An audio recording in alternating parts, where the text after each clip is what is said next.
সকাল থেকে ওঠার পরে মন খারাপ, আর মন খারাপের কারণ শুনতে হইলে ভিডিওটা পুরোটা দেখো। হ্যালো এভরিওয়ান, সবাই কেমন আছো? আশা করি সবাই ভালো আছো। আমি তো বললাম এই মন খারাপ। এটা হলো যাওয়া শুক্রবারের ভিডিও।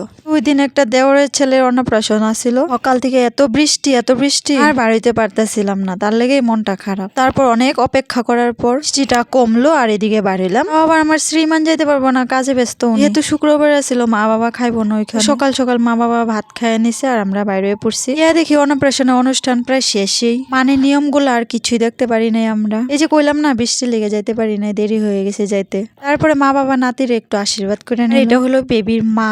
বাড়িতে তো নিয়ম কারণ শেষই হয়ে গেছে, এখন যাইতেছে মন্দিরে। বেবির মা নিয়ে আসছে মন্দিরে, এখানে লুট দিতে লাগে, বাতাসা দিয়ে আর প্রদীপ ধরাইতে লাগে। বাবুটা একদম শান্তশিষ্ট, ওর মামা নিয়ে রাখছে কুলে। এখানে কালী মন্দির, মনসা মন্দির, শিব মন্দিরে একটু প্রদীপ দিল আর বাতাসা দিয়ে লুট দিয়ে বাড়িয়ে পড়লাম আমরা সবাই। আগে তো ফটো ওঠার চান্স পাই নাই, তারপর ভাবলাম একটু ফটো উঠে নেই বাবুটার লগে। এত কিউট লাগতেছিল কি আর কমো, খুব সুন্দর করে সাজায় দিচ্ছে বেবিরে। আর সারাদিন একটু একটু করে বৃষ্টি পড়তেই আসিল। কিছু অনুষ্ঠানে বৃষ্টি পড়লে অনুষ্ঠানটাই যেমন মাটি হয়ে যায়। পরে তো আর কিছু করার নাই। এদিকে দিদিও আর আয় পড়ছে একলগে, যেমন খাইতে এখন আর খাওয়া দাওয়া বেশি সময় দেরিও করা যাবে না, ঘরে আয় পড়তে লাগবো যেহেতু ডিউটি থেকে শ্রীমান ঘরে আয় পড়বো। তারপরে এদিকে দিয়ে দিচ্ছে ভাত, ডাল, নেমু, বেগুনি, কাঁচা লঙ্কা, লবণ। আর ভেজ ডালটা কর মতো না, এত স্বাদ হয়েছে কি কম। যে মাথা দিয়ে লাউ দিয়ে বানাইছে, এটা অনেক স্বাদ হয়েছে। তারপর এদিকে মাছের ঝুলো দিয়ে দিছে অনেক, এটাও ভালো হয়েছে। মাংস, তারপরে ছিল মিষ্টি, পায়েস আর চাটনিটা তো অনেক টেস্ট হয়েছে। তো সবাই ভালো থেকো, এতটুকু ছিল ভিডিও।